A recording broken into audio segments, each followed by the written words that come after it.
Welcome friends to my YouTube channel Kishore Gajera. મિત્રો, આપણે અભ્યાસ કરી રહ્યા છીએ જોઈન્ટ વેન્ચર. એનો એક્ઝામ્પલ નંબર છે 20.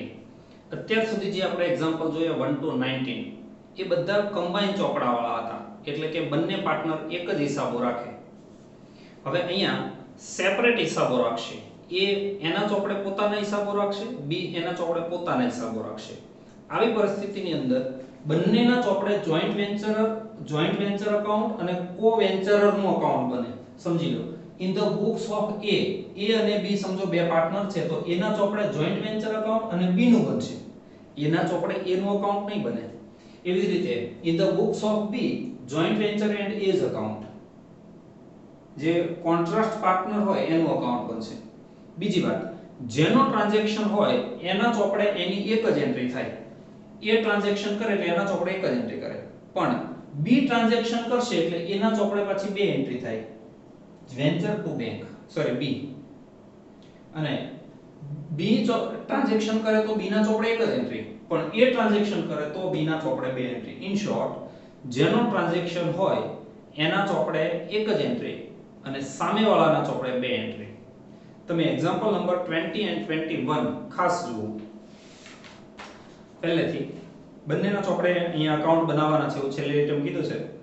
A and B entered into joint venture to share profit and loss equally. A અને B પ્રોફિટ અને લોસ સરખા વહેંચવા માટે જોડાયેલા છે. The following transaction took place. A purchased goods rupees 76,000. કોણ પરચેઝ કરે? A. એટલે A ના ચોપડે એક જ એન્ટ્રી આવે. એ પરચેઝ કરે એટલે શું થશે? જોઈન્ટ વેન્ચર ટુ બેંક પૈસા ચૂકવશે, એટલે અહીંયા લખાય to bank account into bracket purchase 76,000. પરંતુ એ ટ્રાન્ઝેક્શન કરે એટલે બી શું લખે? Joint venture to A's capital. તો અહીંયા લખાય to A's account into bracket purchase 76,000 અને એની ક્રેડિટ સાઇડ બાય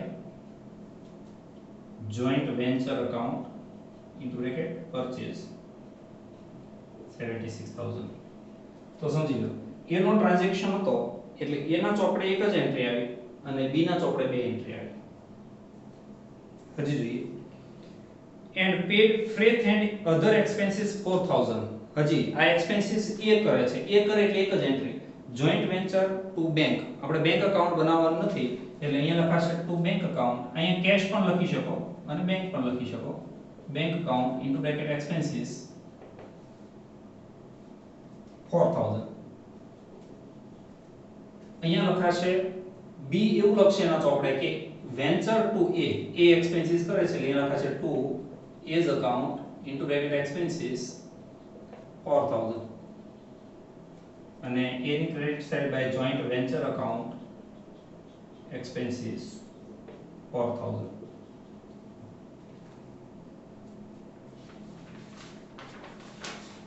ચલો સેકન્ડ પેરેગ્રાફ.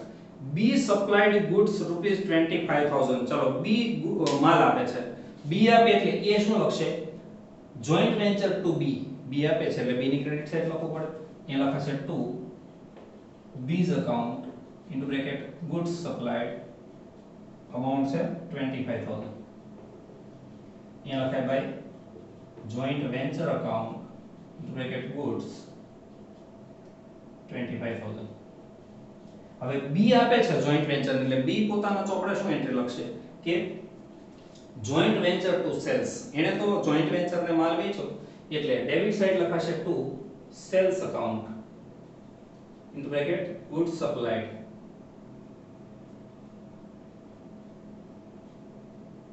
25,000. બી ના ચોપડે એક જ એન્ટ્રી. બી વેચે છે અને જોઈન્ટ વેન્ચર ને મળે છે એટલે બી પોતાના ચોપડે લખશે sales account. And paid 500 for carriage. B 500 expenses કરે એટલે એ ના ચોપડે બે એન્ટ્રી. વેન્ચર ટુ બી, તો અહીંયા લખાશે to B's account into bracket expenses 500. B ની credit side by joint venture account expenses 500. પણ બી નો એક્સપેન્સીસ છે એટલે બી ના ચોપડે એક જ એન્ટ્રી. અહીંયા લખાય to bank account into bracket expenses 500. Next, B sold some of the goods for rupees 80,000. B વેચાણ કરે છે એટલે એના ચોપડે પાછી બે એન્ટ્રી આવશે.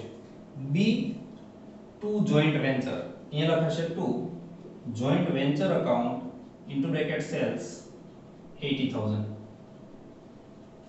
અને અહીંયા credit side by B's account sales 80,000. B cell કરે છે. B સેલ કરે એટલે પછી B ના ચોપડે એક જ એન્ટ્રી આવે. બેંક અકાઉન્ટ ડેબિટ કેશ આવે, bank account debit to joint venture એટલે અહીંયા તો જોઈન્ટ વેન્ચર માં credit side by bank account into bracket sale 80,000. મતલબ એક એન્ટ્રી જે આવતી હોય એ બંને જોઈન્ટ વેન્ચર તો સરખા જ બનશે, આ બંનેમાં ડિફરન્સ આવશે. જે B ના અકાઉન્ટમાં હોય એ એન્ટ્રી એમાં ન હોવી જોઈએ, એમાં હોય એ B માં ન હોવી જોઈએ, અને આ બંને વેન્ચર અકાઉન્ટમાં બંનેની સેમ એન્ટ્રી હોવી જોઈએ.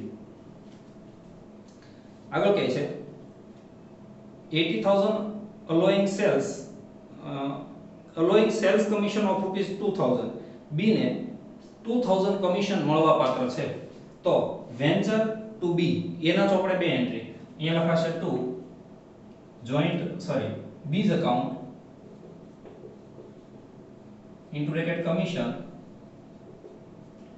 amount 2,000 અને B ની credit side by joint venture account into bracket commission 2,000. તો આના ચોપડે B ના ચોપડે એક જ એન્ટ્રી આવશે, વેન્ચર ટુ કમિશન એટલે અહીંયા લખાય to commission account 2,000. A paid storage and other expenses 1,000. પાછો A expenses કરે, A કરે એટલે એના ચોપડે એક જ entry, joint venture to bank એટલે અહીંયા લખાય to bank account into bracket expenses 1,000. પણ B ના ચોપડે પાછી બે એન્ટ્રી આવશે, અહીંયા લખાય to A's account into bracket expenses 1,000 અને A ની credit side by joint venture account into bracket expenses 1,000. Now A sold the remaining goods for rupees 46,500. આટલું સેલ A કરે છે, A કરશે એટલે A ના ચોપડે એક જ entry, bank to joint venture એટલે અહીંયા લખાય by joint venture account into bracket sales bank account, joint venture તો આ છે, બેંક અકાઉન્ટ સેલ્સ 46,500. પણ A સેલ કરે તો B ના ચોપડે બે entry, A to joint venture અહીંયા લખાશે to joint venture account sales 46,500 અહીંયા લખાય by A's account sales 46,500 and paid 4,000 for commission and carriage. આ A આટલો એક્સપેન્સીસ કરે છે 4,000, તો પાછી એન્ટ્રી A ના ચોપડે એક જ, અહીંયા લખાશે two bank account into bracket expenses 4,000. પણ A એક્સપેન્સીસ કરે તો B ના ચોપડે બે entry, joint venture to A અહીંયા લખાશે to A's account into bracket expenses 4,000 by joint venture account expenses 4,000. હવે જો અહીં કીધું હતું prepare joint venture account and co-ventures account in the books of both. બંનેના ચોપડે joint venture અને co-venture એટલે A ના ચોપડે joint venture અને B નું, અને B ના ચોપડે joint venture અને A નું અકાઉન્ટ બનાવો એવું કીધેલું હતું. ચલો હવે અકાઉન્ટ ક્લોઝ કરીએ. જોઈન્ટ વેન્ચર નું ટોટલ થાય 1,26,500. 126,500 અને ડિફરન્સ આવશે 14,000. હવે એનો પ્રોફિટ શેરિંગ રેશિયો તમને સરખો આપ્યો છે એટલે 7000 એન્ડ 7000. હવે બરાબર સમજીએ. એ છે એ પોતાનું પ્રોફિટ પોતાના પ્રોફિટ એન્ડ લોસ અકાઉન્ટમાં લઈ જાય એટલે આની સામે લખાય to profit and loss account. અને એ બી નો પ્રોફિટ છે એ બી ને આપી દેશે એટલે આની સામે લખાય બી અકાઉન્ટ. આ પ્રોફિટ એન્ડ લોસ ની બીજી એન્ટ્રી આપણે નથી આપવાની, આની એન્ટ્રી બી ની ક્રેડિટ સાઈડ આપવાની by joint venture account profit 7000. હવે આનો અકાઉન્ટ ક્લોઝ કરીએ તો બી નું ટોટલ થાય 80000 અને ક્રેડિટ સાઈડ ડિફરન્સ આવશે 45500. આને કહેવાશે બાય બેલેન્સ સીડી. બાકી આગળ લઈ ગયા. સેમ ટોટલ અને સેમ ડિફરન્સ આનો પણ થવો જોઈએ કારણ કે આમાં જેટલી વિગત લખી એટલી જ લખી છે, માત્ર વિગત અલગ લખી છે, અમાઉન્ટ સેમ લખી છે. જોજો એટલે ટોટલ 126500